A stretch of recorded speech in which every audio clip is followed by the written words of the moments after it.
And Carlos, nicely done.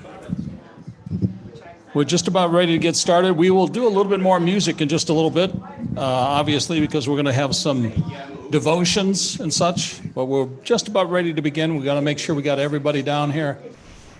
And how are we looking, Carlos? Alex. Okay, you told them. All right, we got a lot of people here.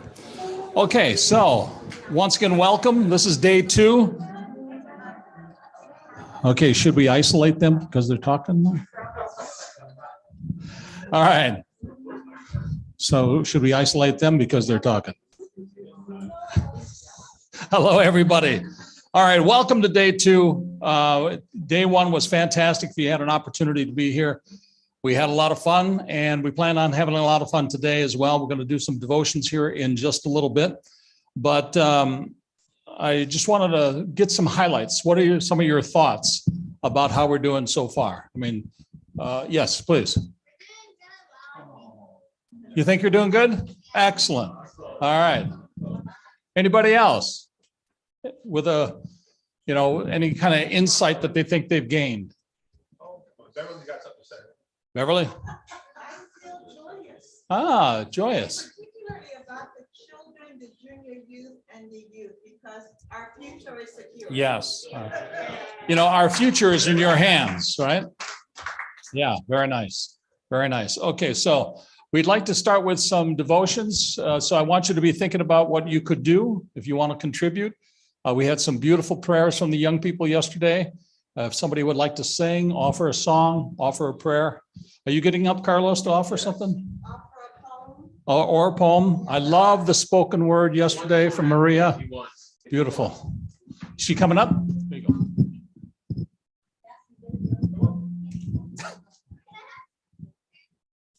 Yeah. You can come up after me. There you go. Who's it? Oh, wait, but I don't have my bag. I'll give it to you after. Hold up. I'm gonna do what you taught me yesterday. Okay. Arabic number 22. All right. Allahumma ya Sobuhon ya Qudus ya Hannanu ya Manan. Allahumma ya Sobuhon ya Qudus ya Hannanu ya Manan.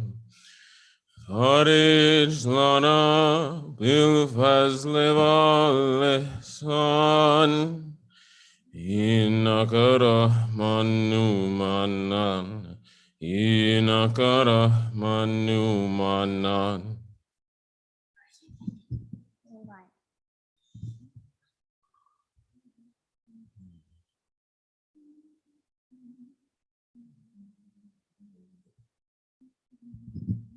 And I can't sing like her, so. O Son of Spirit, noble have I created thee, yet thou hast abased thyself, rising unto that for which thou wast created, rising unto that for which thou wast created.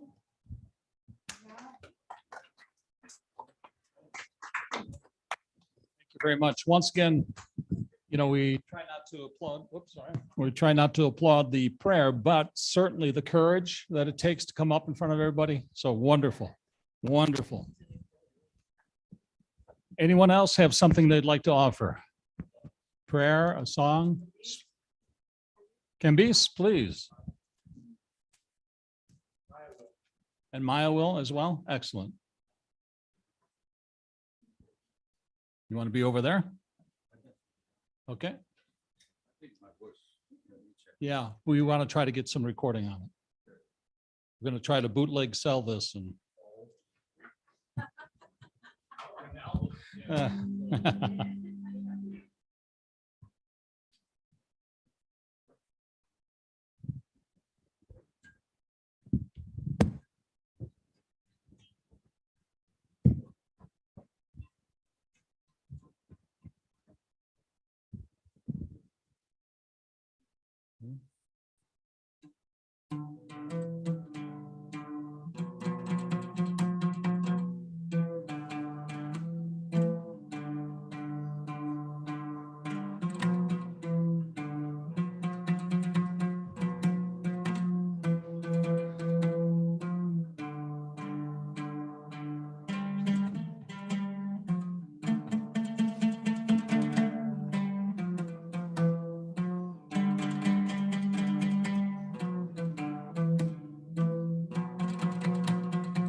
offering in the garden of thy heart. Plant not but the roads of love, and from the nightingale of affection and desire, lose not thy hope.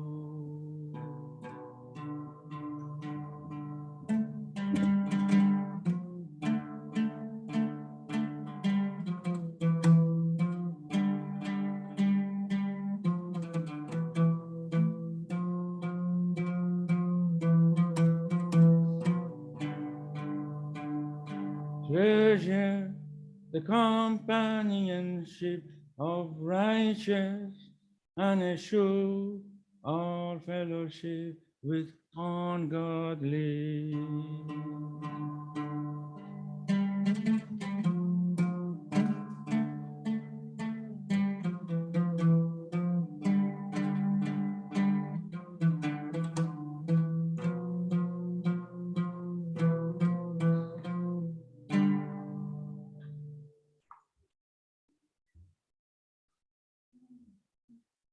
Wonderful. Thank you very much. Maya and Mona, both of you? Okay, hold on. Give me one moment. I'll get you a microphone too.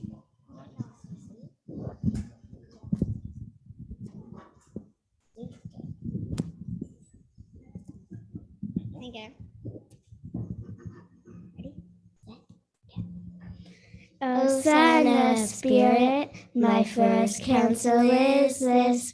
My first counsel is this. This is a pure, kindly, and radiant heart. A pure, kindly, and radiant heart. That may be a sovereignty, everlasting, ancient, imperishable, and everlasting, everlasting. Done. Thank you very much. I love the diversity of what we're hearing this morning. It's fantastic. Anyone else like to come and offer? Soraya, please. Yay, Soraya.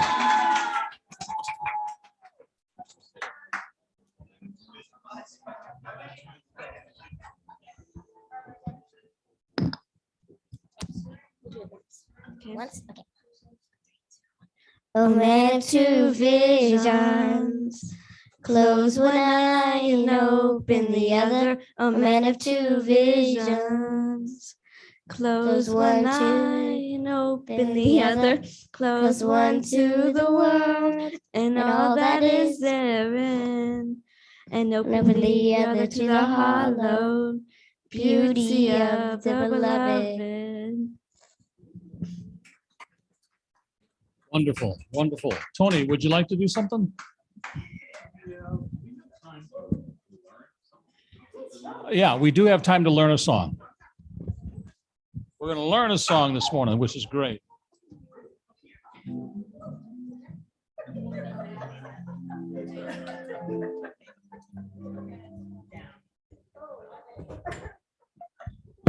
Daryl won't be coming. He's not feeling well.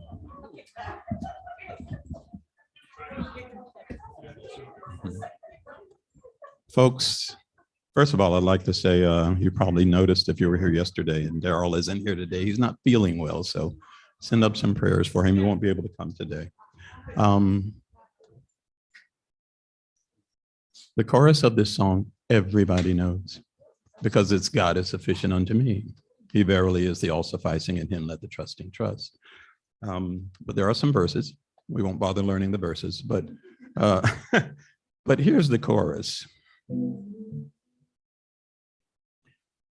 God is sufficient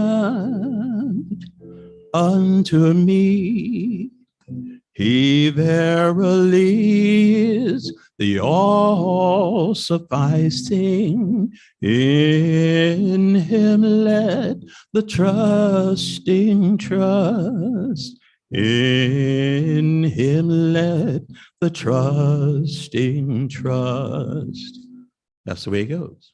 I'm going to do it again, and I'm then going to do it again, and I'm hoping that by that time, you can be singing along. Let me give us a little drum. I hope it's not too loud.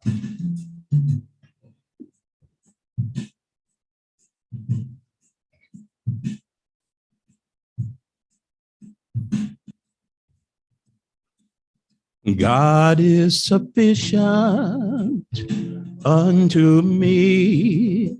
He verily is the all-sufficing. In him let the trusting trust. In him let the trusting trust. God is sufficient unto me. He verily is the all-sufficing. In him let the trusting trust. In him let the trusting trust. Y'all got that? Yes.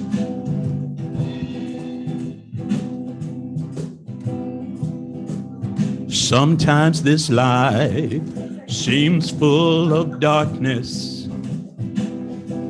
and friends seem oh so few. But I recall the source of my being. This is all that I have to do. Here we go. And God is sufficient unto me. He verily is the all-sufficing. In him let the trusting trust. In him let the trusting trust. Whenever good times give way to bad times, and life seems too much to bear, then I remember the ways God has blessed me. All those times he's answered my prayers. Here we go. And God is sufficient unto me. He verily is the all-sufficing. In him let the trusting trust. In him let the trusting trust.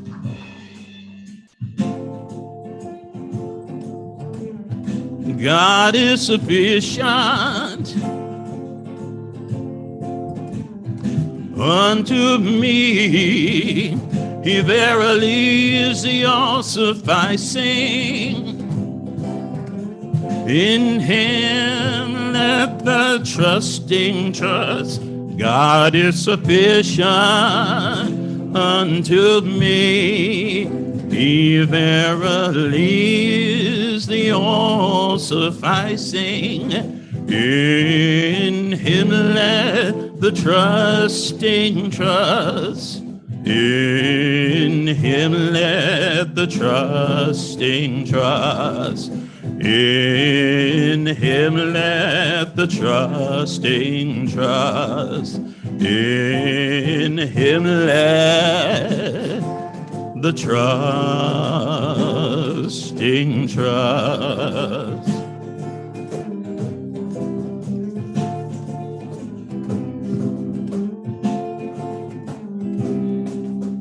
Wonderful. Thank you very much, Tony and Carlos, with your accompaniment. The drummer just doesn't want to cooperate. The drummer doesn't want to stop. A couple of things. One, yesterday we had Sue Jeffers taking pictures all day. We thank you very much. Wonderful. Can't wait to see them. And we're going to see them on buildingpinellas.com. Okay, that's the website for the conference, but we're going to be, obviously, this is the beginning, right? This isn't the end. This is the very beginning. In fact, that reminds me of a quote that I'm going to tell you in just a moment. But first of all, also Jamie, many thanks to Jamie for allowing us to use this building. Thank you. And before I call on Pamela to talk a little bit about the arts, yesterday we were talking about quotes and about where we are in this process. And this is from a book by Ali Naqshbandi. It's called Shoghi Effendi, author of Teaching Plans. And according to him, he once, Abdul Bahar once said, if you are asleep, wake up. If you are awake, do not lie down, sit up. If you are seated, stand up. If you are standing, march. If you are marching, run. This is the process that God wants us to follow. He does not say, if you are asleep, run. Gradually, step by step, we change. All right, so that's where we're at. I don't know where we fit into that, if we're asleep or we're laying down or where we're at, but we're beginning, right? We're doing something. All right, Pamela, you ready? Yes, I am. Pamela's ready. Okay, she's going to talk a little bit about the arts, and then we also want the people involved with the children's classes. And the books, yes, thank you. We'll talk about, I got it, don't worry. Thank you. Well, good morning, everybody.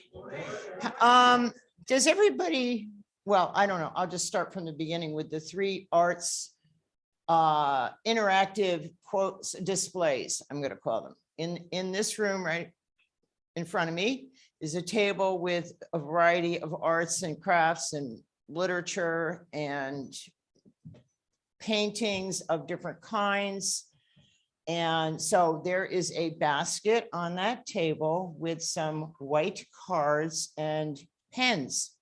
And you are asked to look at anything on that table, everything or one thing, anything that inspires you or you feel like you're reacting to, that moves you in one way or another, or has a spiritual quality attached to it. And write that word on the white cards that are in the basket, and then just fold it. You don't have to put your name on it and leave it there. And hopefully at the end, sometime at the end of today, we'll be just reading those words off if we have time for that. Okay. The other thing is the scroll across. There's a table across from that table with a scroll of paper. And again, just there's colored pens there.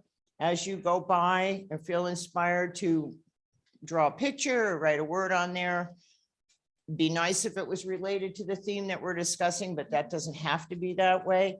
And again, hopefully by the end of the day, we'll unfurl that scroll and see what we have on it.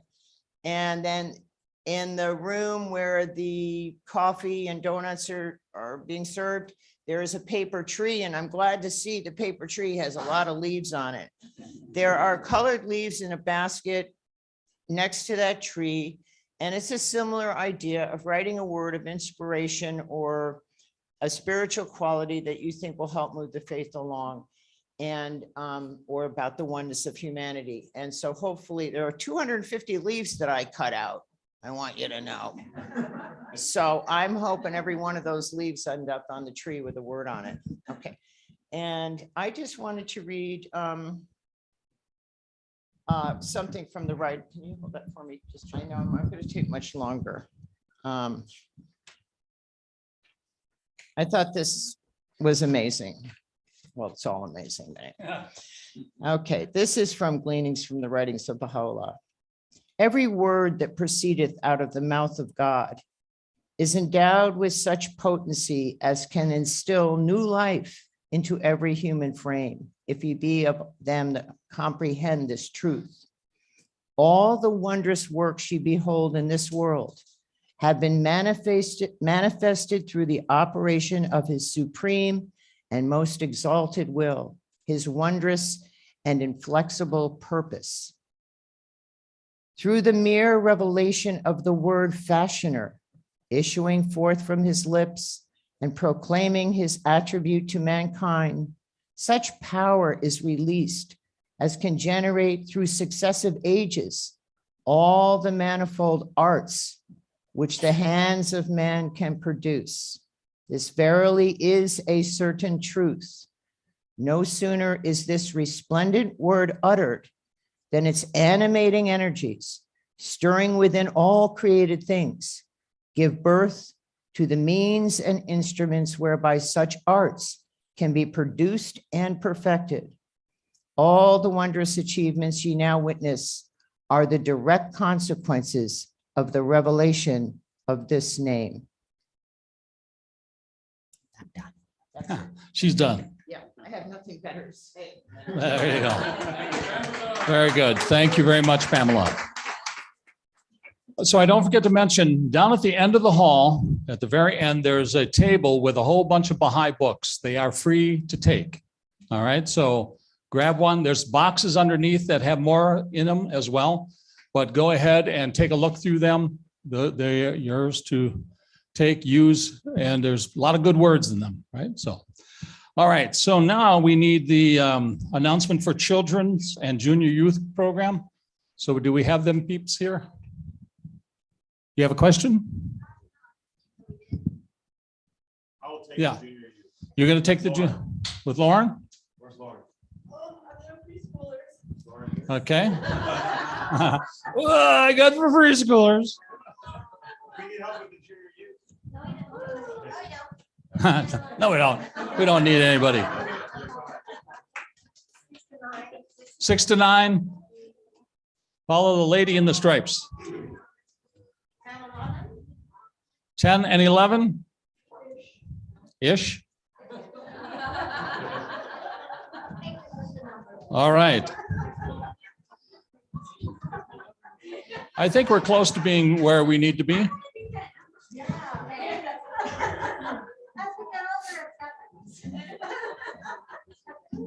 Okay, so now we're ready to introduce theme 4, right? Today we're working on promoting educational endeavors. And so we have Beverly and Thomas. Where's Tom? Oh, there he is, standing up already here. Here, I got another mic for you. Come on over here. Hello, dear friends. And please make sure you speak loudly into the microphones because over on this side, we got a Okay. fan that might be affecting. Okay, very good. So we were reminded yesterday that we're all protagonists.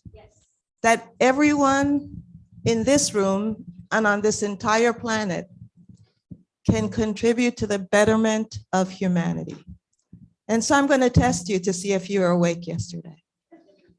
In theme 1, Baha'u'llah's vision for humanity, do you remember what that vision is, what we were reminded of? What is that? What is the Baha'u'llah's vision for humanity? Baha'u'llah says that we have stepped out of, to do what? We have come into being to do what? To, oh, very good, to carry forth, and oh, very good, Tony, okay. And what did you? She was looking for. No, it's good. You know, no, that's totally good. That's to know and to love God. Very good. Eshet. To acquire virtues. Very good. To be of service to humanity. That's right. To be of service to humanity. So these are all wonderful, wonderful opportunities that we have to, and all these contribute to creating a better society. We're working for that. So we've been called into being to do all of those things that you said, which contribute to a better society, and to love, to serve humanity, to work for the betterment of humanity, and to create what kind of communities?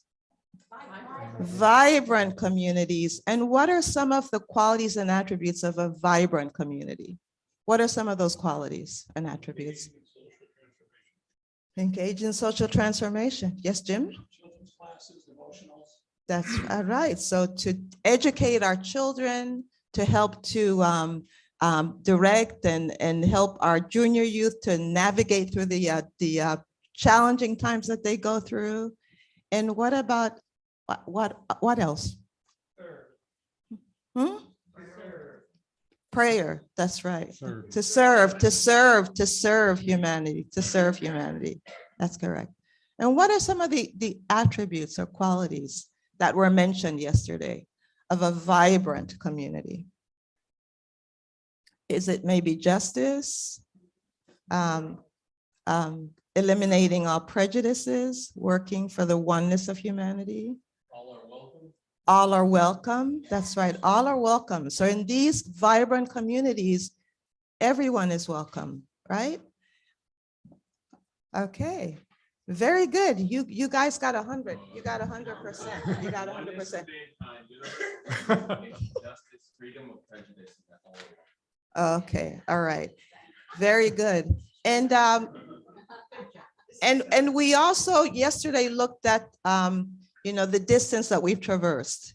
And over the last 100 years, what were some of the elements that we were reminded of over the last 100 years of the faith, the development of the faith? The development of the administrative order, that's right. And was it easy for those who arose to, help the advancement of the cause? They moved. That's right. They went to other countries. They sacrificed. And do you think that maybe that's a part of what we'll have, what we'll have to do, to help to build these vibrant communities? Yeah. Prioritizing. That's correct. Right. And is it only the Baha'is who are doing this work? No. So it's everyone, right? It's everyone. Everyone can contribute to this. Good. Okay, you got another 100. Very good. Okay, and these vibrant communities, building vibrant communities, what are some of the activities associated with vibrant communities, or the pattern of activities? True word, yeah.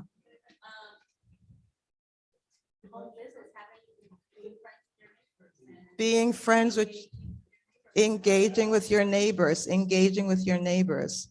What else? Devotionals, that's right. Helping to develop the devotional character of our communities, right? Consultation, that's correct. Consultation, and reflecting, that's correct. Reflecting, right? Education, that's right. Education, which we're going to talk about now. So without further ado, we're going to enter into our fourth theme, which is promoting educational endeavors. And I'll let Thomas take the mic. Okay. Yesterday, it went quite well. Yesterday, can you hear me now? Okay. Yes. I have a voice that doesn't record very well. Yesterday, it went very well with sharing the readings with the group, because we got to hear different voices, and it conducted a lot of consultation. So I'd like to continue that process today with your help. And turning to page 5, do you bring back your copy from your folder of the material? Share with your neighbors. Yes. Because that's an element of collaborating, sharing. So it's under theme 4, promoting educational endeavors. Does anybody need a handout? Alex right there.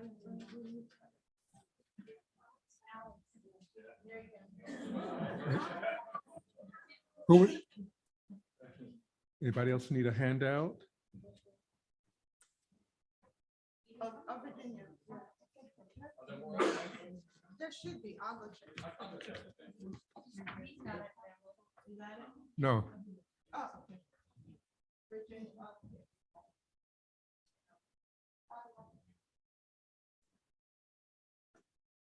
Who would like to be the first to volunteer for the first paragraph? Carlos. The centrality of education. The importance of education to a Baha'i conception of spiritual and social transformation can hardly be overestimated.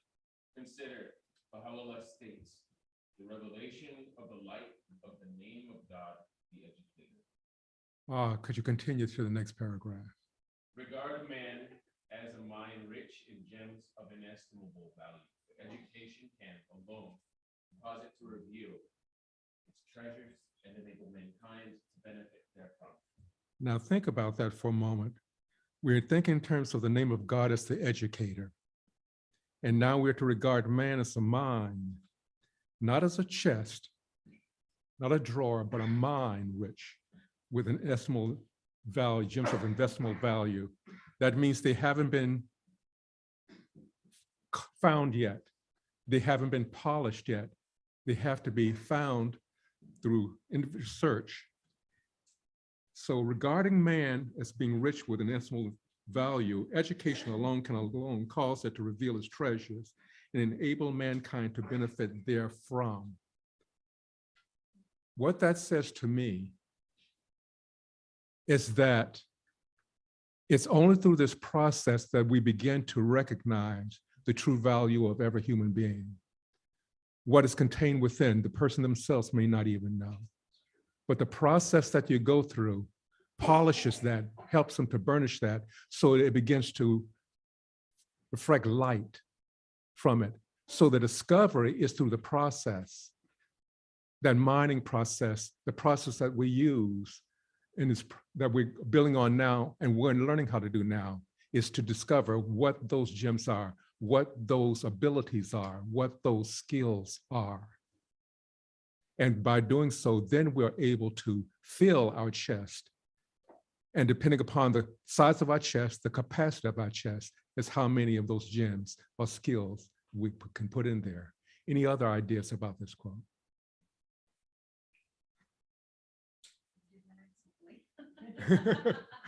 Just occurred to me from what you were saying that if you're mining for gems, actually you have to know what you're looking for. So you need to know what trustworthy looks like, or honesty, or whatever it is. Excellent. What comes to mind is this idea that when talking about elevated conversations for the children, that this is one of the starting points. It's actually the starting point for the example that's given in the book. And that is something that, like, when you talk to parents about their children in this way, entire thought. Yeah, I was going to say that in the House of Justice message that came out in December, the word capacity is in there 27 times at least. So that means what we need to be doing, in my opinion, is to be building different capacities than what we even have now.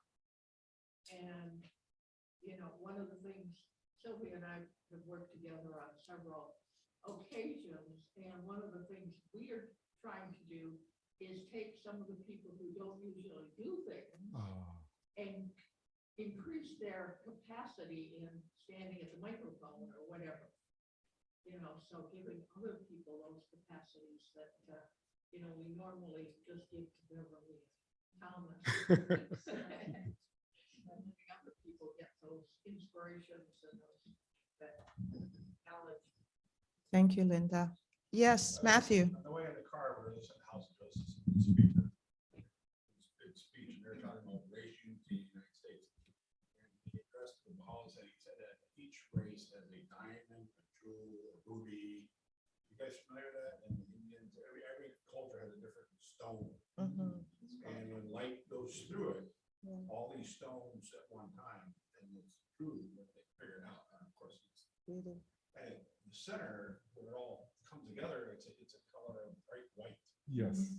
And it said race unity, all this, they have these diamonds with all this. He said you can't argue with that. Yeah. And the light went through them all shining. It was just like a certain light. I don't know, it was on these things today in the podcast.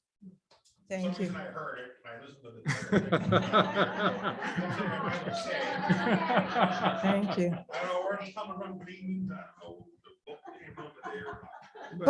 But imagine if we looked at, as you know, for all the different races in the world, if we saw each other that way, you know, imagine that we, you know, the level of appreciation, love, respect that we, would have for each other.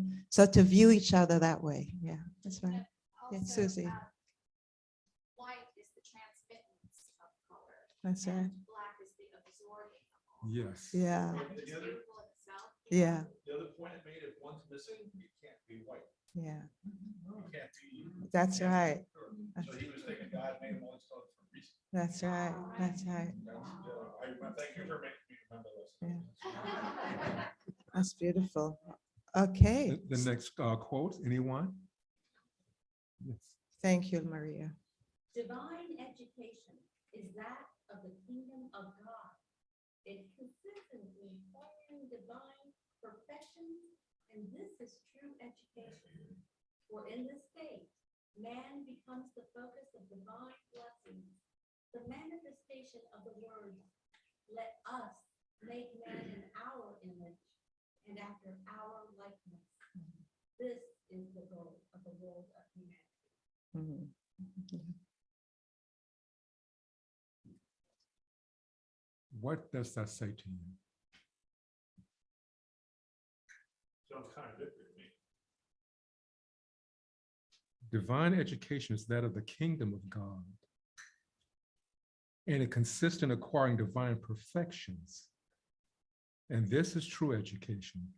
For in this state, man becomes the focus of divine blessings. I immediately get a picture or image of a magnifying glass. And the light that comes through that magnifying glass is then focused on a single point that creates energy. So if man is the focus of divine blessing, how pure is that channel will determine how potent or powerful that divine blessing expresses itself, manifests itself. Any other ideas about this quote? Yes, Mr. Like there are a lot of miners. A lot of minors. Yeah. And that mining, they expect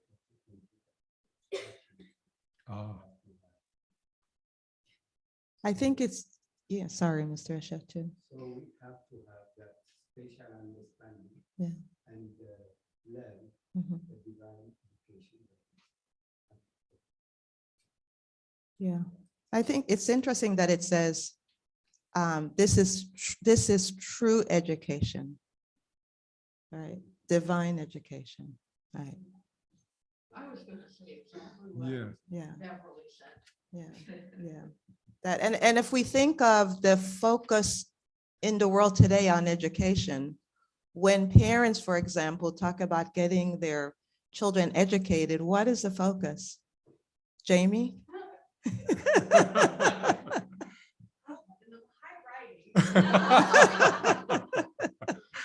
Education, although especially like in Westernized civilization, always associated with academics, but everything Baha'i writings points towards character education and divine education. So we really, when we read the writings, we have to really stop ourselves with that particular word and look at it in context, because I think we immediately associate with academic education all the time, and quite frequently is actually talking about education for heart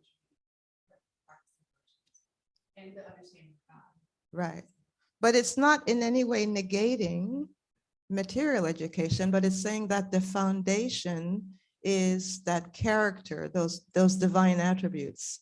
And then you build on that, right? Which is really quite different. So if we imagine again, vibrant communities where children are being educated based on this principle, we can see it's light on light. They're getting the divine education and also the material as well too. So the combination is, it is light on light, as said in the writings. Yeah. Yes. The last sentence there, this is the goal of the world of humanity. So our main goal should be the divine education. Divine perfection. Yes. Yeah, divine perfection. Alice? I also understand that every child, It's the light of the world. whether Baha'i or not Baha'i, should have spiritual concepts. Mhm. Yes.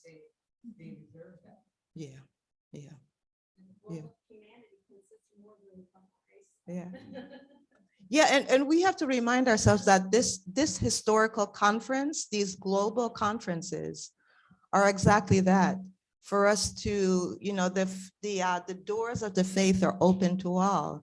And these changes are going to come about by us collaborating with everyone, our neighbors, our coworkers, the people we meet in the supermarket, that everyone is a protagonist that will help to create this transformation. We're working on, the social transformation and the spiritual transformation of individual and collective transformation. And the most urgent requirement is the promotion of education. It is inconceivable that any nation should achieve prosperity and success unless this paramount, this fundamental concern is carried forward.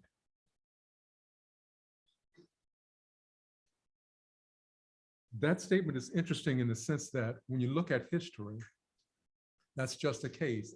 In every point in history, whenever a community or nation becomes prosperous, it is because that nation has moved in the direction of raising the level of education of the population rather than just in the isolated elite groups.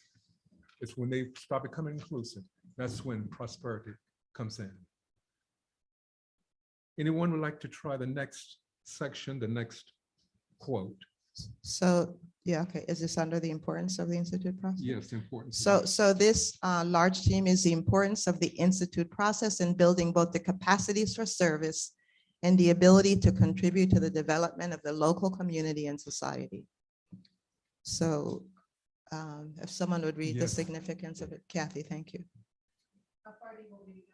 As far as you want. Yeah. The significance of education in the work of community building is unmistakable. And in the field of social action, the provision of education remains the signature contribution of Baha'is in most parts of the world. Preeminent among the structures and agencies created by the Baha'i world to offer education is, of course, the Training Institute. We may think of the work of the Training Institute then as maintaining a system of distance education to fuel and facilitate this evolving conversation concerned with the advancement of society through the teachings of Baha'u'llah. The principal elements of the system include the study circle, the tutor, and a set of materials grounded in the Baha'i writings that express the spiritual insights and the knowledge gained in the process of translating Baha'u'llah teachings into reality for the development of their own community as well as for the progress of society. The Training Institute has no parallel as an instrument for the systemic exposure of limitless numbers of souls to the life-giving waters of the revelation and the inexhaustible meaning of the Word of God. Participation in Institute courses is preparing the friends of God for an ever deeper engagement in the life of the wider community. It is endowing them with the knowledge, insights, and skills that enable them to contribute not only to the process of developing their own community, but to the progress of society. In short, the Institute is a potent means for the society building power to find release. So what are we talking about when we talk about the Institute process? Well, for many years now, out into the professional world, there's been a process known as best practice. And that, what that is a study of the professions and all those things that worked and discarding those things that did not work and compiling that together to come up with best practice. What the Institute process is a culmination of all of this information from every culture on this planet. All that information is funneled to the House of Justice and come together as a full compilation of best practice. So the Institute process is the result of that. It doesn't get any better than that. So this is what we are offering to the world, is that study that no other institute on this planet can do. We're the only ones in a position to do that. And it's current because we're doing every day, even at this conference, we will be sending information. So it remains current. It's always fresh. It's always useful and good. So in my vision of this statement, that this is the Institute process.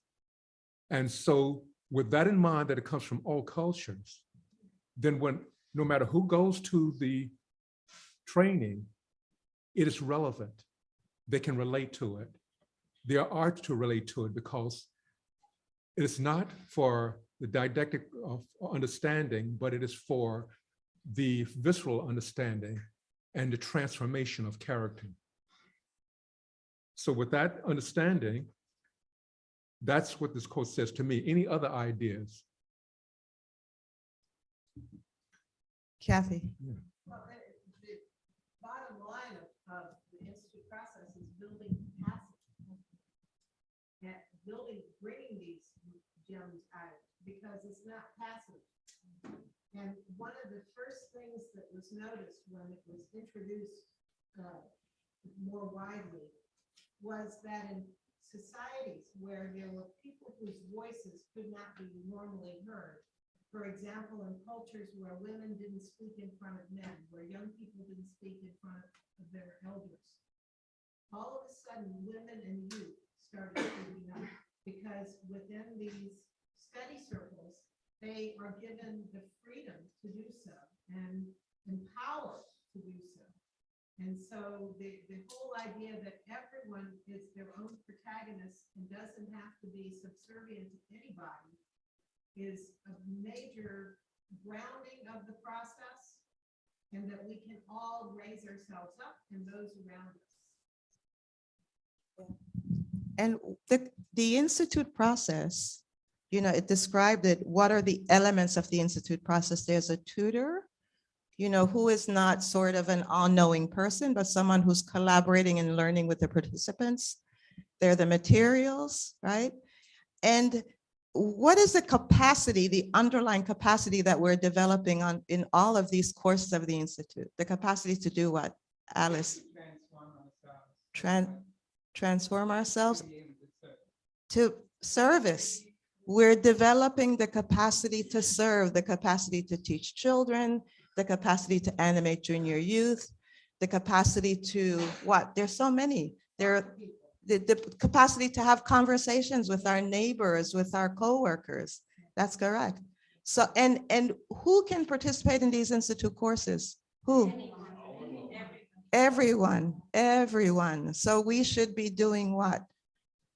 Participating ourselves and doing what? And inviting, because it's a gift. It says, what does it say? That word paramount? What is that word that's used in there? Paramount, what does paramount mean? Yeah, very high. That's right. So here we have, as Thomas said, we have the best of practices. We have, it's free of charge. That's right. There's no charge to participate.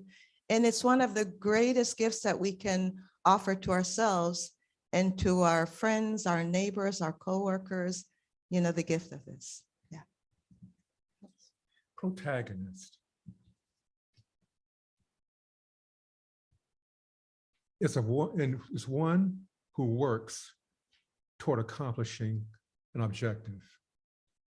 An antagonist is one who works against accomplishing that objective. Being our own protagonist is a brand new thing. It's a paradigm shift. We are accustomed to operating with external locus of control rather than internal locus of control. We are accustomed to operating with being told what to do or being guided what to do rather than self-motivating. So the idea of being our own protagonist means we no longer require, it's nice to have, but we no longer require attaboys. We no longer require a coach. Hey, get on, hubba. We no longer require those things. They're nice to have, they're helpful, but they're not needed. once we become our own self-motivators. So the key word that we keep, when we keep saying protagonist, keep singing that in your head, our own self-motivators.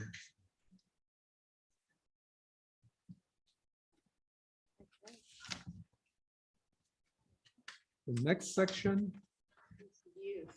educational program for the Institute. We've alluded to these things, and I will go over them myself. The materials of the Training Institute offer a seamless, coherent educational experience from the age of 5 upward to the age of junior youth, 14, and through into adulthood, 15 through 30. And they serve as a direct counterpart to the pattern of activities unfolding at the grassroots. The educational programs offered by the Training Institute include classes for spiritual education of children,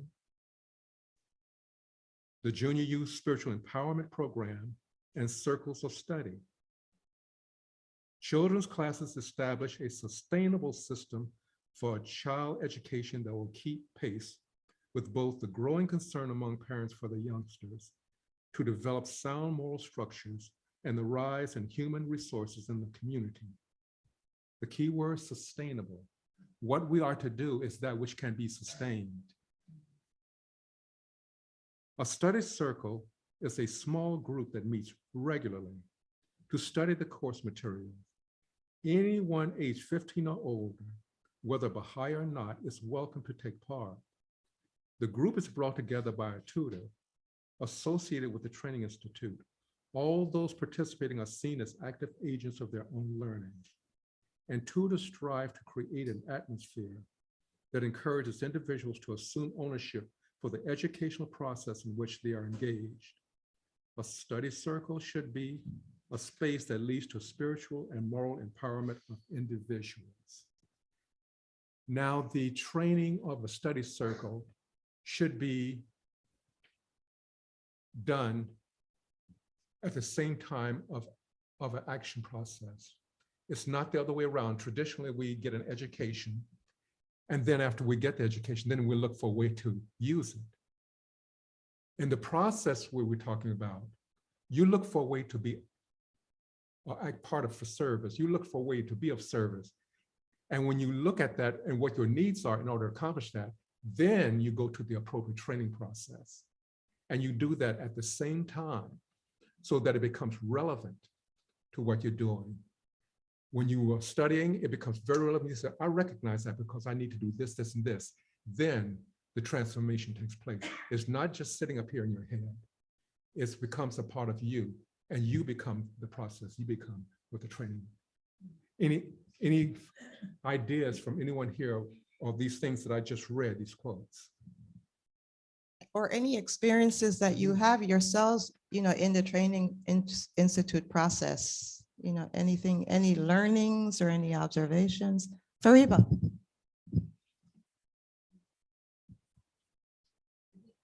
Learning, perhaps, through the Training Institute, personally. Yeah.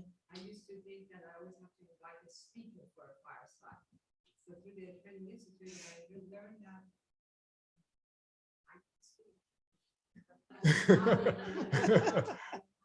Yeah. It's much simpler, much more accessible. So Yeah. that was a good, for me, that was a big learning. Yeah.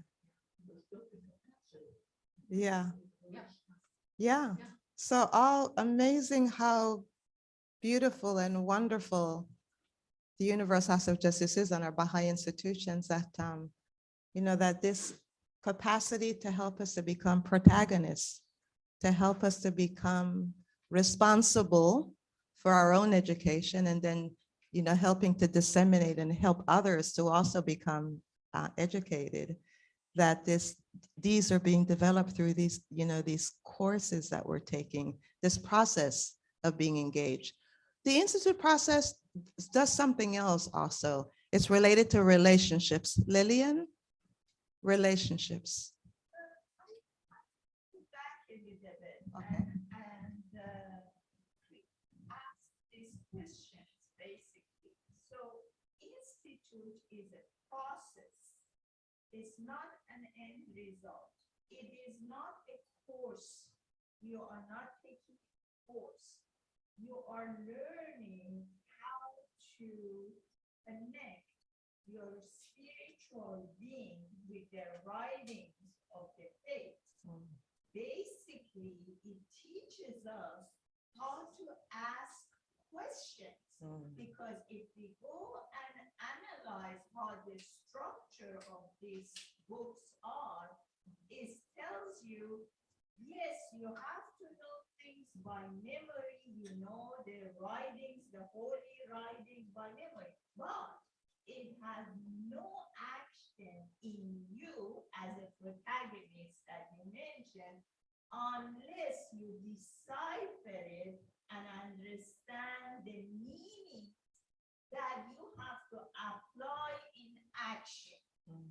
So if you don't apply it in action, you have not understood it. So then becomes this is unlimited. Perfection is not limited, it's unlimited. And perfection of God is one step at a time we can accomplish. Now it creates also a responsibility in me to go do my own education, because Baha'u'llah wrote thousands of writings, not one, not two, not Rumi Institute, but thousands of writings. The methodology that the Rumi Institute brings up for us is how we study it. How do we bring that consciousness that our reality is spiritual? Our actions and our work transmits this spirituality through becoming something physical that we have to use it in physical reality that we live.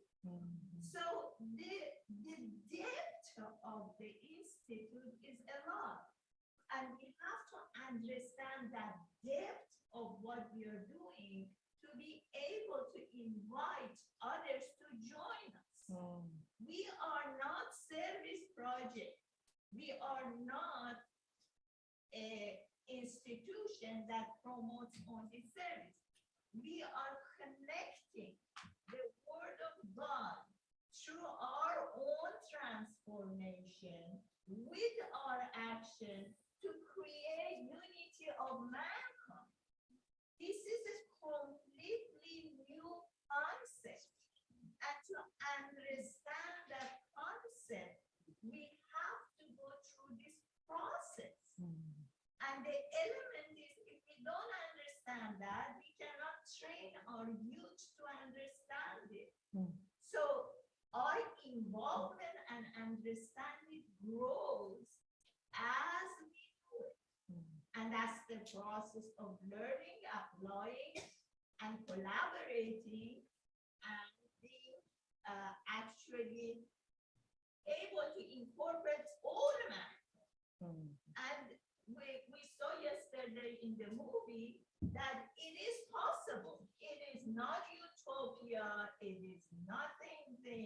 It's a practical, doable work. It takes a lot of work.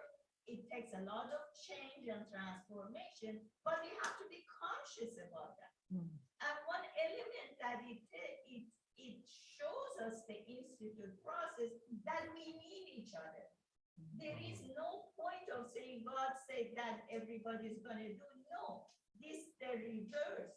We have to involve everybody and bring the consciousness of everybody to that level. So we are doing a completely different structural work than before. Wow, words of wisdom. Yeah, yeah, Jamie, thank you, Lillian, Jamie. I wish I had recorded that. Yeah. Jamie. One thing that I found to work in getting people involved, getting people from all different, whether they're Baha'i or not, is going back to, you guys remember, there's some of you that read it, but consultation, action, reflection was, so we use the acronym CAR as the vehicle that carries forward like service, you know. So, but through the cycle of constitution, action, reflection, you're inviting people to be involved. So like a group of, you don't just dive into service, but you may start a study circle whereby you take a week to study something that has spiritual relevance. And the service part is like finding ways to apply that to be a benefit to the people around you, so that it doesn't become projected, like Ian said, but so that like that service and the learning is a constant balance to one another, and then it brings you back to the table to talk about it. So there's no real end to it, because the consultation, action, reflection cycle brings everybody back together to reflect and then act and then consult, reflect and act, and it gets better and better and better. So I always remember the part. Thank you. That's a continued process. Kathy, and time, And just to make a point for the, and I saw our good friend from Ireland also had his hand up. Declan. Yeah. But the institute process, as you said, is a best practice that has been more than 50 years in the making. And in the beginning, we were doing trial and error. So many of us went through these materials in the early trial and error period, and we didn't understand the connection between action and studying. And so I think that many of us have to remember that maybe we have to revisit in our minds what these courses really are about, and realize that maybe there are better ways to do them than when we first did. And for example, one of the things about this weekend is trying to integrate the arts, in which we realize in reflection just in the last 24 hours, we could do an even better job of that. The end of book 7, which was the book that trains facilitators, had a section on the arts, but it didn't really translate into integrating. and then we lost a lot of what we had learned during the pandemic. So I think that hopefully we'll now start realizing we have a reset, a chance now that we're back in person to add the arts and to make sure the service is an integral part of all of these, and get off of Zoom so much. I mean, there are times where Zoom It's necessary. I'm not saying that it's not. Of course. But that the human contact Yeah. that's involved in this educational process is an important element of it. Thank you. So anyway, Thank you. We're going to recognize Declan and just say that that's a beautiful reminder that maybe a number of us have gone through, books 1 through 7. And we know there are other books as well too, but it's an opportunity for us to re-engage with the Institute process, because we're constantly learning and we're constantly, developing our understanding.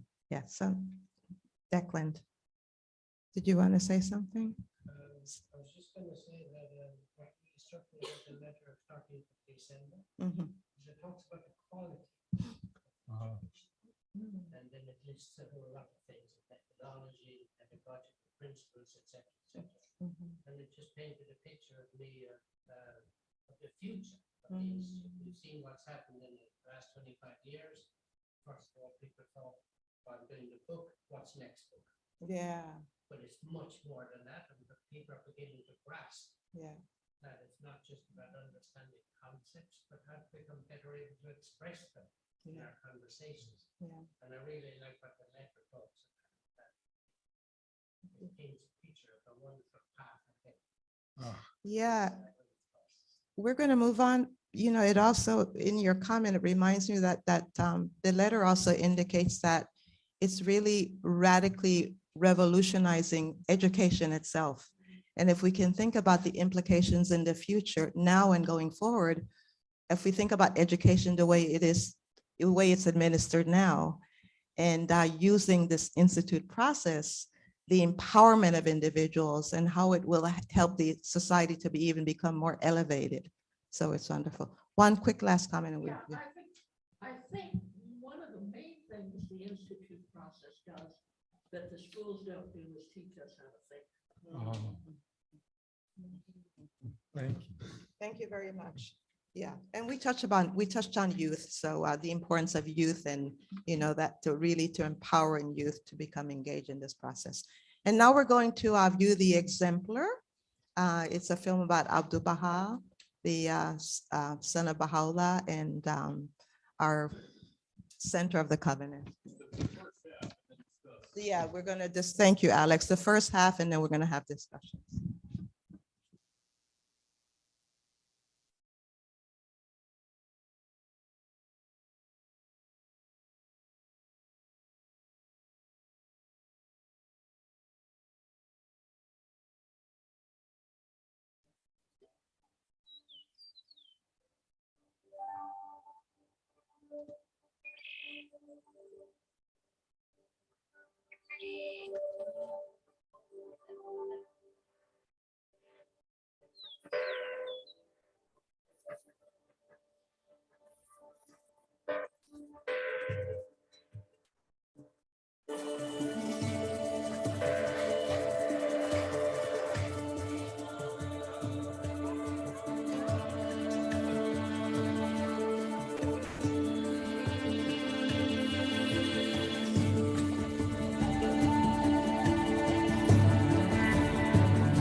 On the afternoon of September 9, 1912, when my grandfather Jim Loft was still a boy, he hurried, as usual, to watch the Montreal train go by on the way to Buffalo, New York.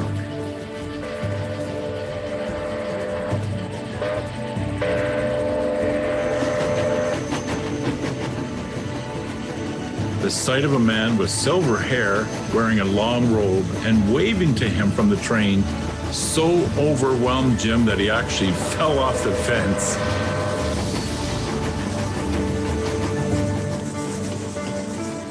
The man Jim saw on the train that day would change Jim's life and the life of all humanity forever. Your great-great-grandfather Jim would never meet Abdul Baha in person, but Abdul Baha's life is an example for everyone. And his story begins far to the east in Persia.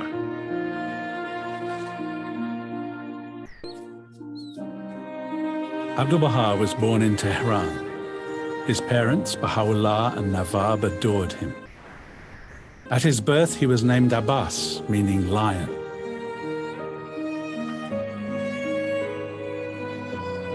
On the very night that Abdul Baha was born, a youthful merchant in the city of Shiraz announced that the time had come for a spiritual reawakening in the world. The dawning of the age of peace and justice prophesied in all the world's religions. He took the name the Bab, meaning the gate in Arabic. The Bab's revolutionary call was embraced by Baha'u'llah, Nawab, and hundreds of thousands of others who were inspired by this new concept of religion as a means to establish the oneness of God, the oneness of humanity, and the oneness of religion.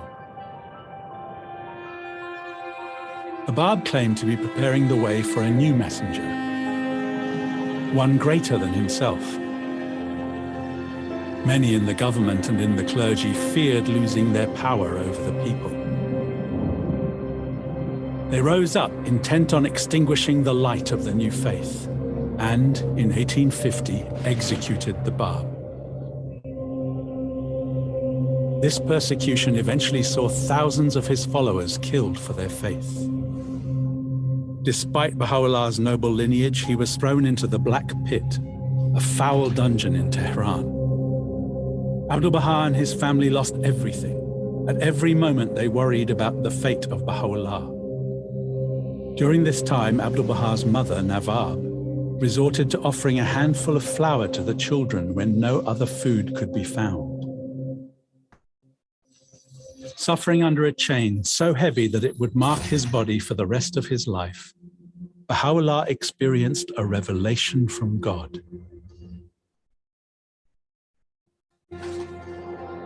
A divine summons to rise and proclaim to all on earth the dawning of a new day for all of humanity. The family wept with relief upon Baha'u'llah's release from prison, but the Shah ordered that they leave Persia forever. Abdul-Baha, only 9 years old, was the first in all the world to recognize that Baha'u'llah was the messenger of God for today. He would become the shield of Baha'u'llah, assuming the title Abdul-Baha, meaning the servant of Bahar, the servant of glory. His life is the model of how to live the teachings of Baha'u'llah. He is the exemplar. Abdul-Baha spent the remainder of his childhood in exile with Baha'u'llah, beginning with their banishment to Baghdad in the midst of winter.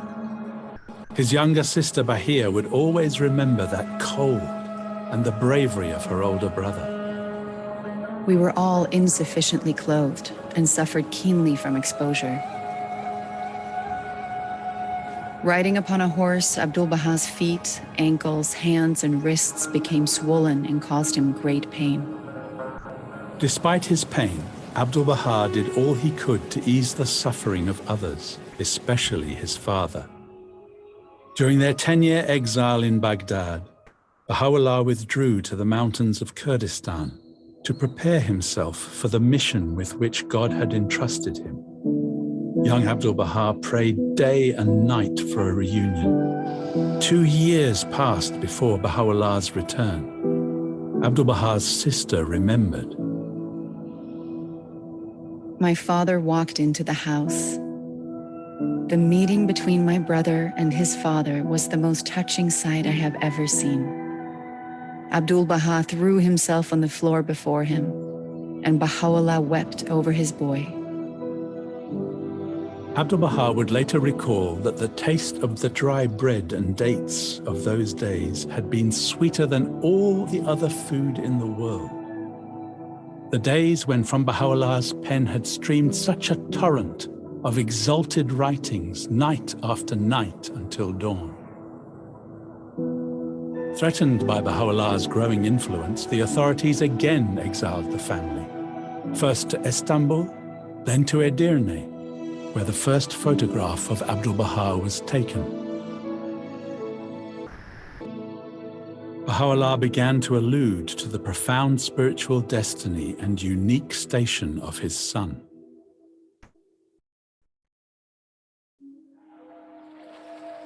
The last exile was the worst of them all, the notorious prison city of Akka.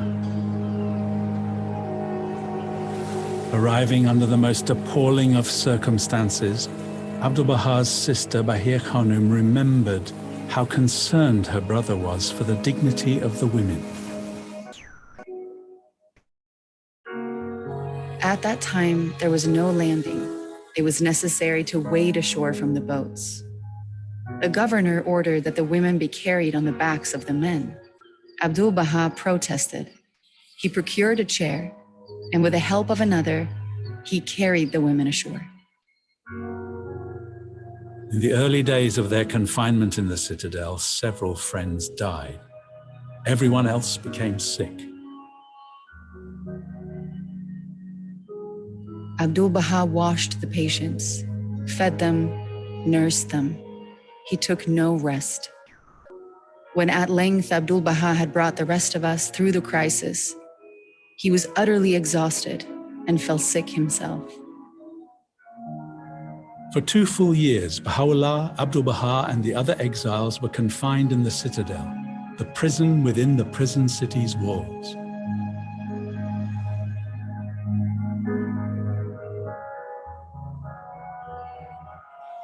Despite all this, they were in a state of inner joy, so much so that Abdul-Baha would call on each of the prisoners to relate one funny thing that had happened to them during the day. They would laugh so hard that the tears would stream down their cheeks.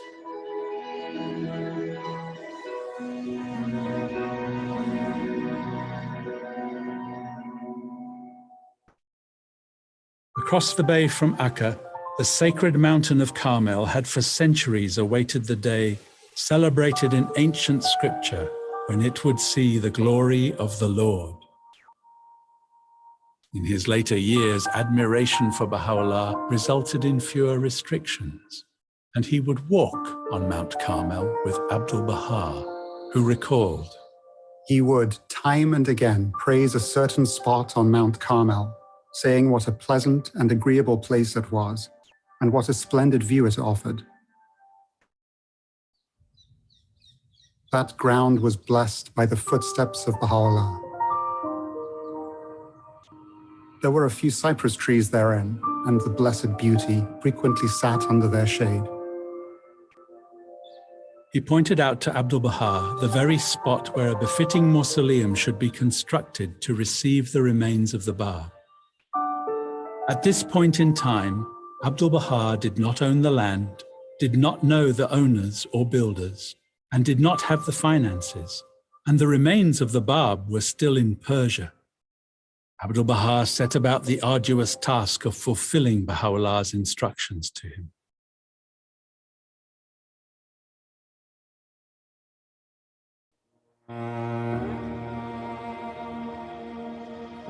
Only a year later, in the early hours of the 29th of May, 1892, Baha'u'llah drew his last breath. Abdul Bahar was heartbroken. For 3 days and nights, his grief allowed him no rest. He said, "Separation consumed us. The once bright days turned black as night, and all those roses of other hours were dust and rubble now." The Sun of Truth, that most great light, hath set upon the horizon of the world, to rise with deathless splendor over the realm of the limitless.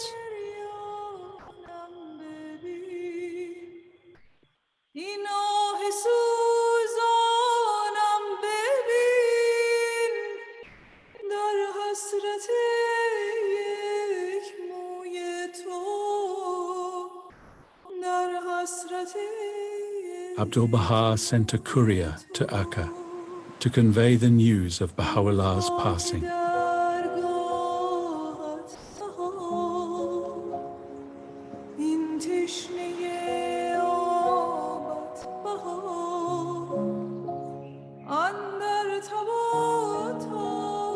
Nine days after his passing, a tablet expressing Baha'u'llah's final will to the Baha'i community was read. In it, Baha'u'llah established his covenant as a means of ensuring the unity of his cause and his followers after his passing and forever beyond. He made Abdul Bahar the center of that covenant.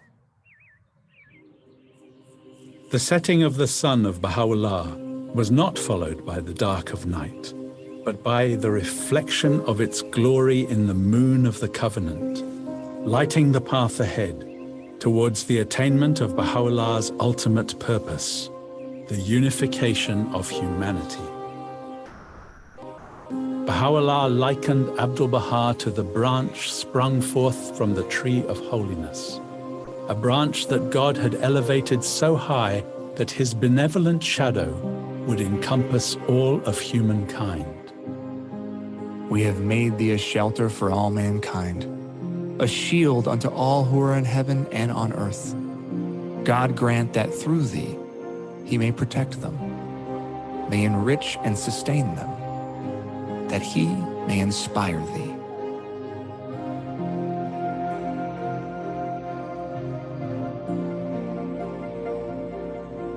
Abdul Baha was Baha'u'llah's supreme gift to humanity, the exemplar, the perfect embodiment of his teachings. Abdul Baha said that his station was the station of servitude.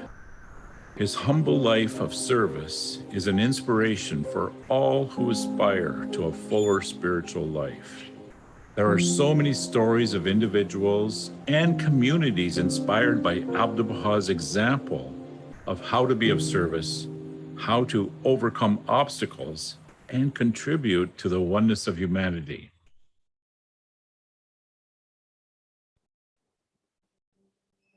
Pilgrims from diverse parts of Persia and neighboring lands continued to travel, often on foot, hundreds of miles through treacherous lands to visit Akka. Abdul Bahar greeted and tended to the pilgrims' every need. He would recall their selfless acts of love and devotion to the end of his life. The flow of these believers and subsequently pilgrims from other lands deepened the bonds between Abdul Bahar and his loved ones scattered across the globe. Abdul Bahar was overjoyed when in 1898 the first pilgrims from the West arrived. As there was no port for a ship in Haifa, American Baha'i Lua Getzinger had to leap into a smaller boat below. One day, Abdul Bahar asked Lua to care for a sick local man in the prison city, a man he himself visited regularly. Wishing to serve as Abdul Bahar did, Lua excitedly agreed.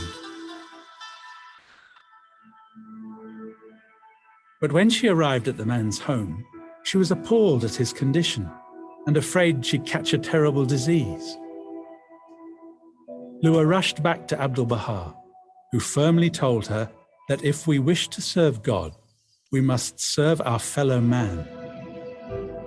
Because in every person we should see the image and likeness of God. And he told her that if the house was dirty, she should clean it. If he was hungry, she should feed him.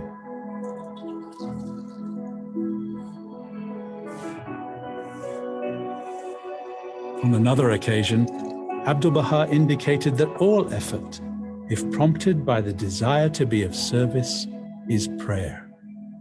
Lua served the sick man as Abdul Bahar had done himself so many times before. Another pilgrim, Thomas Breakwell, first heard of the Baha'i faith while in Paris in 1901, under beautifully mystical circumstances. Almost immediately, Thomas set off to meet Abdul Bahar, making him the first Englishman to make the journey as a pilgrim. Pouring his heart out to Abdul Bahar, Thomas expressed regret that his work benefited from child labor. Abdul Bahar looked at Thomas gravely and silently, then said, "Cable your resignation." Thomas resigned immediately. Abdul Bahar described this youth as a lamp amid the angels of high heaven. Thomas died of tuberculosis only a year later. Without having received any written word, Abdul Bahar knew of Thomas's passing, and with streaming tears revealed a tablet. O Breakwell, O my dear one, at all times do I call thee to mind. I shall never forget thee. With love and appreciation for Abdul Bahar growing throughout the region, and although he was still a prisoner, Abdul Bahar was permitted to travel to nearby Adisiyah, where Baha'u'llah had instructed him to buy land. Although fertile, the land in Adisiyah was wild and uncultivated. Abdul Bahar helped the farmers diversify their crops, and their farms prospered. He encouraged the farmers to look at their situation in a new way. When they were threatened by bandits, he urged the farmers to befriend them. Economics must commence with the farmer, Abdul Bahar stated, for the farmer is the first active agent in human society. He instructed the farmers to profit share, building a community based on trust and generosity. These farmers became known and respected for their kindness, diligence, and ingenuity. The hard work of a few people striving to make sound moral decisions based on the teachings of Baha'u'llah transformed the region. Years later, the grain grown in Adisiyah would save thousands of lives. From early morning until late at night, Abdul Bahar offered profound guidance on a wide range of subjects concerning the spiritual and material advancement of civilization. He encouraged fledgling communities and lovingly guided people in hundreds of localities in the East and in the West. The counsels sent to individuals, including a believer named Mustafa Rumi, whose love for Abdul Bahar knew no bounds, led to the flourishing of some of the earliest Baha'i communities in Burma, India, Singapore, Indonesia, and Malaysia. In one Burmese village called Dedanau, Mustafa Rumi's simple act of kindness towards a stranger attracted 800 people to the Baha'i faith. Soon, a new pattern of community life emerged. When the community built its first school in Dedanau, they called it the School of Abdul Bahar. And thereafter, Abdul Bahar lovingly referred to Dedanau as my village. An increasing number of pilgrims from the East visited Abdul Bahar in the Holy Land, returning home filled with inspiration and insight about how to best serve their communities. Abdul Bahar likened these pilgrims to living letters that he was sending out to share enlightenment. Together with his writings, his guidance flowed to all parts of Persia and neighboring lands. Although permanently exiled, Abdul Bahar's love and concern for his homeland was evident to the very end of his life. Through his constant counsel and encouragement, the Baha'i community in Persia advanced in many areas ranging from agriculture to health to literacy, all for the benefit of everyone in society. As a young man, Abdul Bahar had been tasked by Baha'u'llah to write a major treatise addressed anonymously to the rulers and people of Persia, outlining an approach to modernity consistent with the true purpose of religion, based on spiritual principles necessary to reconstruct a just, prosperous, and unified society, principles which the Baha'is in Persia endeavored to apply. Abdul Bahar encouraged the Persian Baha'i community to establish its own schools, and the Tarbiyat Boys' School in Tehran was soon founded. This school was also the forerunner of several other Baha'i schools in various parts of Persia, including schools for girls. Abdul Bahar guided many friends, prominent amongst whom was Mirza Hassan-e Adib, in the development of these prestigious institutions, which were considered the forefront of educational development for an extended period. Abdul Bahar's guidance impacted the education and upliftment of future generations of women throughout Persia and now throughout the world. Stressing the importance of education, he wrote, "The primary, the most urgent requirement is the promotion of education. It is inconceivable that any nation should achieve prosperity and success unless this fundamental concern is carried forward." On another occasion, he said, most important of all is the education of girl children, for these girls will one day be mothers, and the mother is the first teacher of the child. Abdul Bahar had previously arranged for the remains of the Bab, martyred nearly 50 years earlier, to be brought to the Holy Land, as Baha'u'llah had instructed him. Abdul Bahar personally oversaw the construction of the mausoleum in which the remains of the Blessed Bab would ultimately be laid to rest.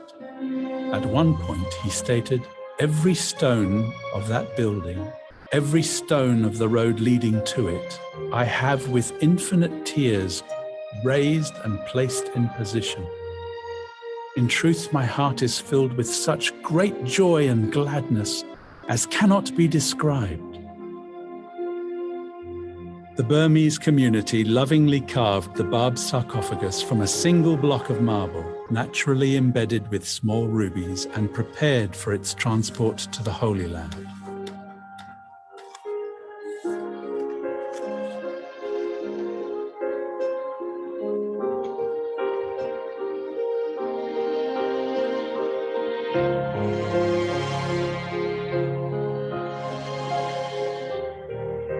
When Abdul Bahar met with a group of pilgrims from the West, he noticed that one member of that group was missing. Walking to the doorway, he found Robert Turner waiting outside. As soon as he saw Abdul Bahar, Robert fell to his knees. Abdul Bahar raised Robert to his feet and embraced him. Robert Turner, the first African-American Baha'i, had been born into slavery and was now a free man. He had written to Abdul Bahar years earlier and included a photograph of himself.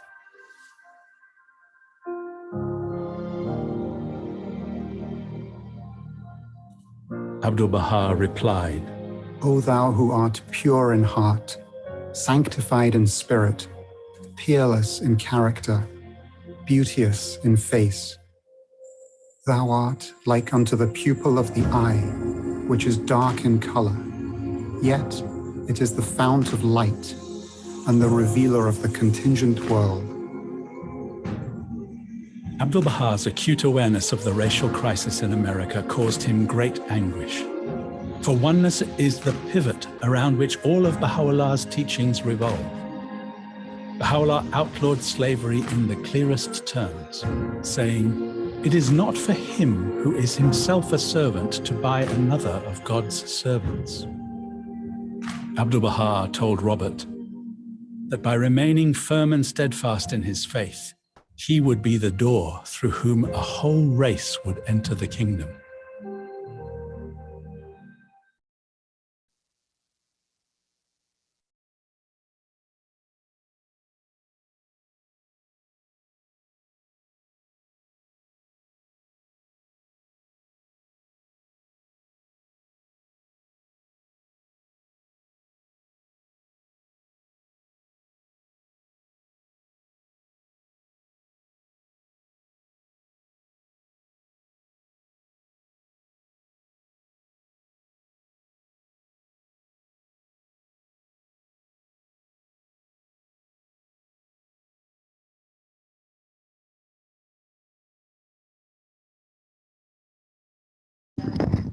So we'll take 15 minutes to reflect on this first half of Exemplar, our thoughts, our reflections, and thinking about it in terms of the themes, Baha'u'llah's vision for humanity, building vibrant communities, and of course, theme 4, promoting educational endeavors. Susie. One of the things I love these kinds of films because in other religions, they really bond with the manifestation, like Jesus, Buddha, Krishna, Muhammad. And so, because we're so focused on, unity and the focus is on unity and getting along and all that and all beautiful things. We're not really heavily concentrated on the personages of Baha'u'llah. We don't talk about, or at least we don't talk about the suffering of the manifestation as much as we should. And people really resonate with that, and just to see to feel the words of how Abdul Baha felt, or, how Baha'u'llah just, wept over his son, or that Bahia Khanum, it was the most beautiful sight for her to see, the two of them bond like that after being gone for a year. Was it a year, 2 years? Yes, I'm sorry. That sort of thing is so important that I feel like we should really be more aware of, or at least, bring to the attention of our seekers. It's just a thought. Thank you, Susie. Yes, Kathy. The first time in all of religious history, as far as the recorded religious history, that God has not only sent a messenger, but sent somebody to show us what it looks like to carry out the teachings of the messenger. So we don't study Baha'u'llah's life or Jesus's life or Muhammad or Abraham to see how they live. We listen to what they say. But with Abdul Baha, we actually study his action, which is a very different. It's like the film is the supplement to the letter, Right. So we can visualize what it really means to be following, purely following. Yeah. He's perfect. Abdul Baha's perfect. Yeah. He had to be. Yes, we have to be. So yeah, he sets an example for us. Yeah. Other thoughts, reflections? Camby's. Oh, yes, Mr. Shetty. I think as exemplar is giving us the example that we have to follow. And from the beginning, from the knowledge of Yeah. and with accepting him, and the thing that was doing to start and put all the material needs that is going on in spiritual enforcement. Yeah. And eventually bringing, one portion of the world to be seen as what we can see forward. What? Yeah. So this Yeah. is really a step that we have to follow. So Yeah. that we think about So- everything of our life. Thank you. Thank you. Camby's. Any thoughts or reflections on exemplar? Share with you what I was reading recently. I wanted to talk about Abdul, but I was reading something about Yusuf regarding Baha'u'llah himself, why he compared himself to the sun that shines. And talk about the sun of truth, also shines on the path. So he was explaining that there are 10 characters in sun, attraction, light, war. So all those things really was also in Abdul Bahar that he really learned from his father. Thank you for sharing that, Camby's. Welcome, Saji. Welcome, Alex, too. Alex is a coworker of mine. I don't know if we welcome the friends that came today. Yeah. So this Alex here. Yeah. Yeah. Yeah. Yeah. Yeah. Yeah. Yeah. And just to state to let Alex know that we all have, Alex is from the Ukraine, and to let him know that all our hearts and prayers are with yeah. Yeah.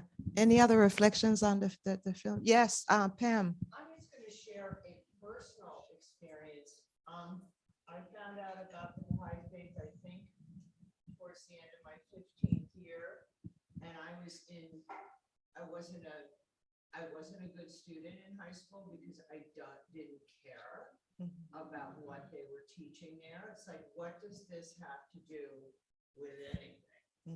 Chemistry. I didn't care because I didn't get it. Yeah. And I wasn't a natural student. I was when I was younger, but then I got to my teenage years. Well, then I found out about the Baha'i faith.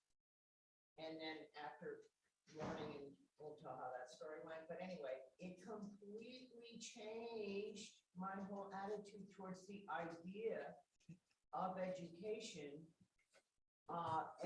Because reading, first of all, becoming spiritually enlightened and enthused and having a purpose and understanding, oh, this is what I'm supposed to be doing with my life. This makes perfect sense.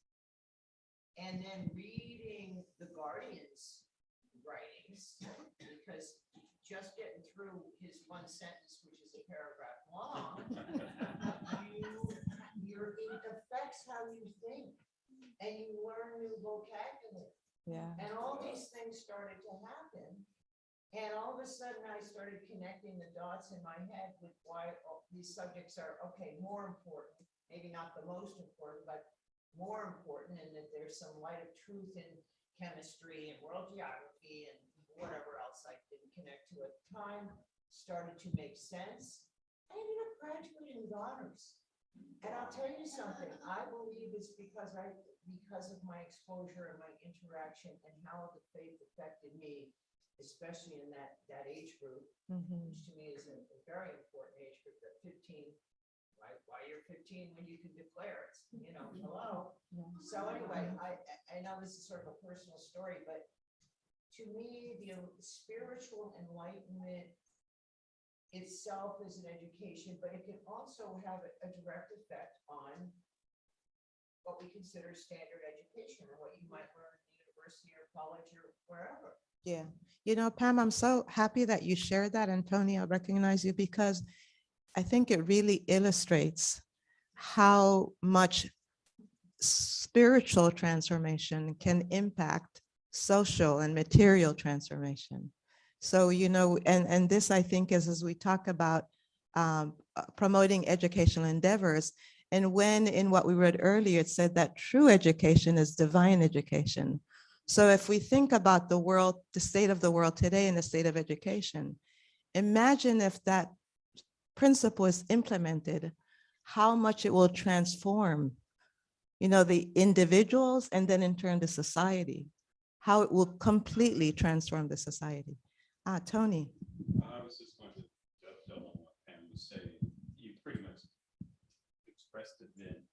To actually see that link expressed between the importance of, you know, spiritual, you know, development and so forth, certainly, but also because it affects how things are manifested in the physical world. I mean, you know, we talk about, you know, contribute to an ever advancing civilization. It's hard to do that with a whole bunch of ignorant people.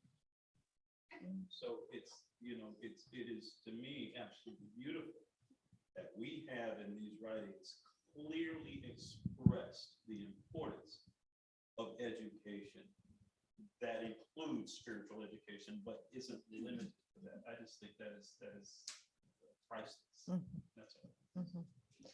Maria and then Susie. I was just going to say that as far as the film goes, the examples of education and how varied that is.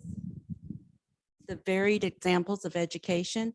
You have education of children, and especially girls, and because they're the first educators as they become mothers to their own children. And then you have the education of people in building the society, the community, and raising them up so they become kind and nurturing and provide for their community in times of need.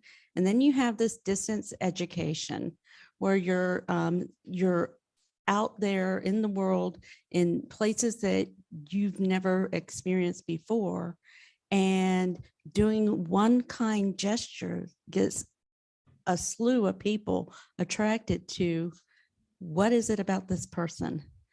What is it about them that I want to have in my life, and I want to be an example of that. And Susan and I were talking about, well, what's going to happen with Tony Robbins?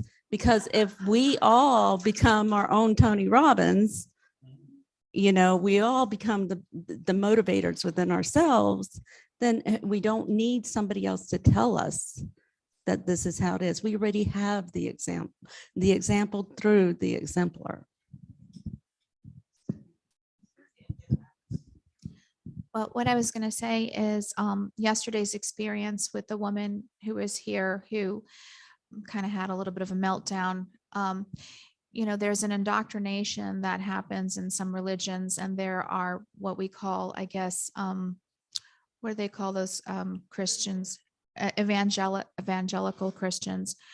And so their education only comes from the Bible, apparently, or their minister or whatever. And just the idea of, because I was there was nothing I could say to improve the situation. But as I was like, well, let me just send you some literature about progressive Reva, and I couldn't even get the words out. And she was like, no, that is satanic. I mean, it was like the education is really complicated for some people, especially if they've been indoctrinated and they don't believe that they can be taught through any other means but the Bible or their minister or anything like that. So this is something that we are just going to have to get, you know, better at, I think. But I mean, did you have something to say about that, Jim? Well, yeah, I know that there was somebody else's hands up. Yeah. Oh, you want me to pass it down? And then we'll wrap up with I just wanted to add that you noted how Abdul Bahar and Baha'u'llah work with the farmers, and that farming is not just, I mean, they feed us So it's something we should know about and promote. It sounds revolutionary. For a lot of corporations it is, but the idea of profit sharing. That was amazing. I mean, the fact that your workers, they should earn the profits, share in it. So Yeah, just to piggyback on what Sue said earlier in reference to the indoctrination and such, there was a story recently told of a Christian that came to a Baha'i event, and he was saying after it, he said, where's the person that tells you what to do? That was just very striking to me, that, they're being told what to do. And that, I mean, I remember my time in the church, and that's true. That's what they try to do, is they try to, put the fear in God in you by saying anything else but this is satanic, so.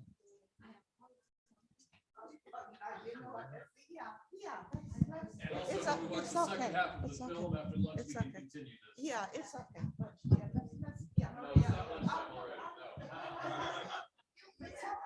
It's okay. We are trying to follow consultation is rich, so let's.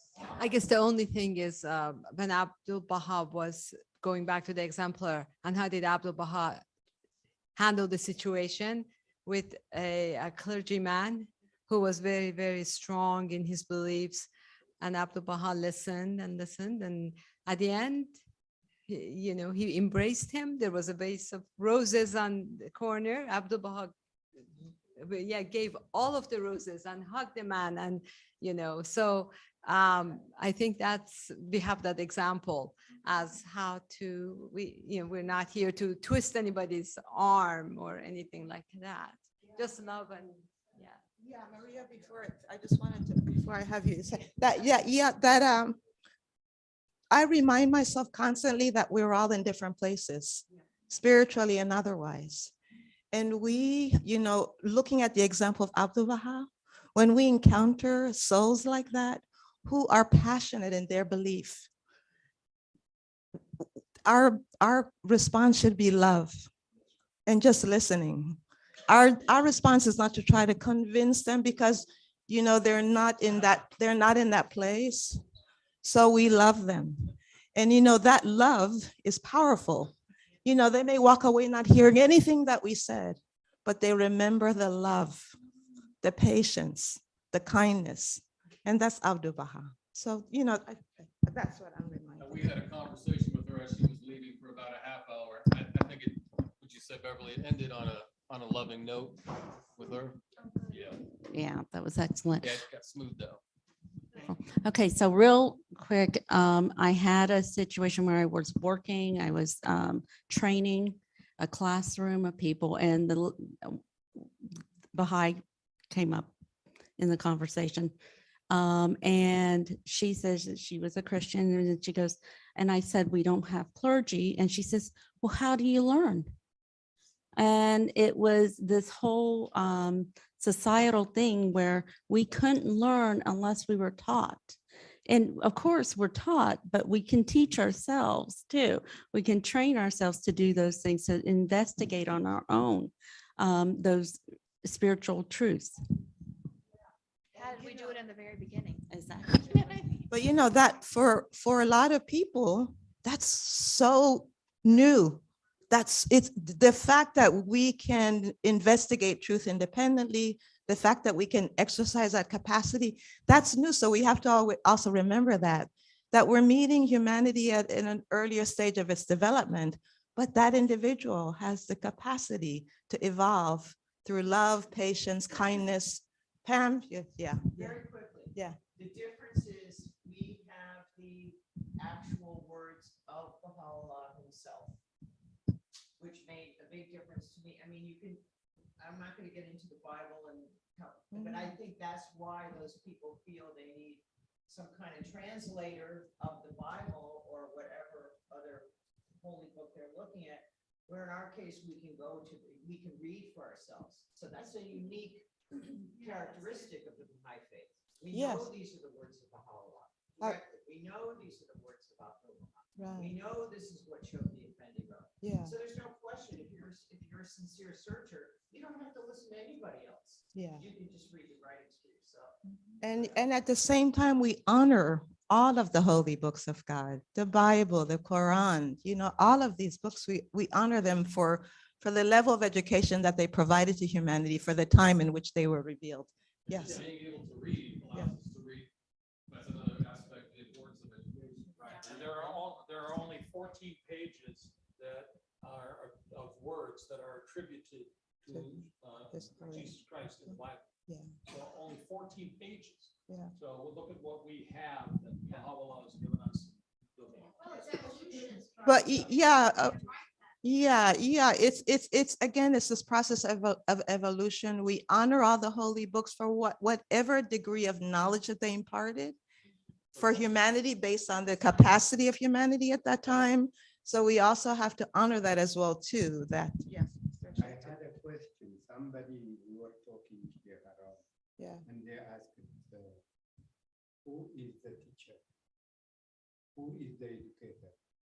Who is he? Who is he in our community? And I have to say, God is our teacher. Directly, he teaches us. Each one of us are connected to him. And that's Yeah. That's basically what they told us. Mhm. You have to understand God. He's given us all that. Yeah. But again, placing ourselves in someone else's shoes, if you've been taught something for all your life, it's like a child, you try to teach them something that they just don't understand. They have the capacity, but they're not there. So how do we teach children? With Yeah. She came here. Beautiful. That is huge for her. That's beautiful. The So, fact that she came here. yeah. So we love her, we pray for her. Yes, absolutely. Okay, beautiful. So now we're going to get into our small groups. Yeah, small groups discussions, and then after that, then lunch. Yeah. So we had, we thought we would get into small groups in somewhat of a different way. So we've got a map of Pinellas County.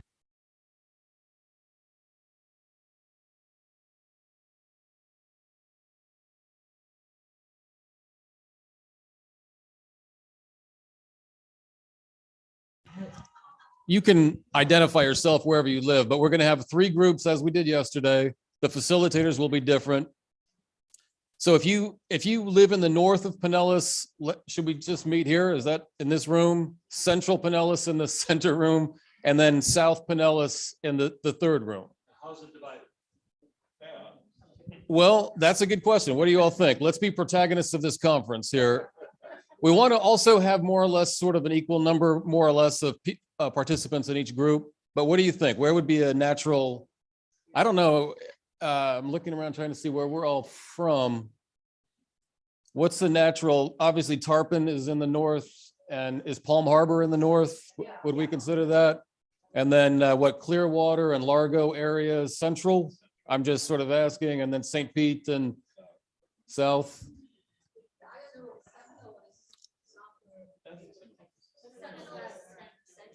Seminole Central. And there's far fewer of us today. That's been the case with all of these conferences. So I don't.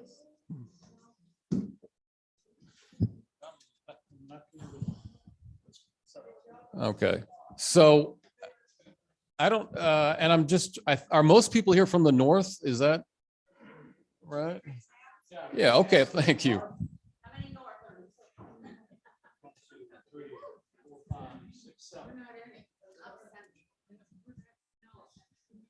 So yeah, that. And also, as always, if you go to whichever room that you want to, if you're with someone, but yeah, not forced to do it. Yeah. Okay. So, and how about Central? Who would consider yourself? That's a bigger group.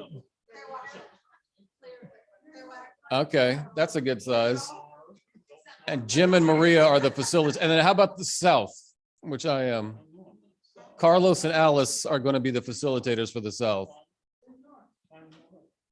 So was that, and Pamela's in the South. Vicky's in the South. So, well, we'll try it. And this is also going to be our grouping for this afternoon. All right, so facilitators, so this room here is going to be, what did we say, the north? And that's Kathy and Sue are the facilitators. The middle room is central, that's Jim and Maria. And then the far room, for those of us in the south or whoever else would like to join, Carlos and Alice are the facilitators. So, and then, so let's see, what time is it here? Okay, friends, let's call it, it's 11:30. So we're going to do lunch in 1 hour. So as always, we have 1 hour for the breakout, about 45 for conversation, about 15 for arts, however you like. But lunch will be outside at 12:30 today.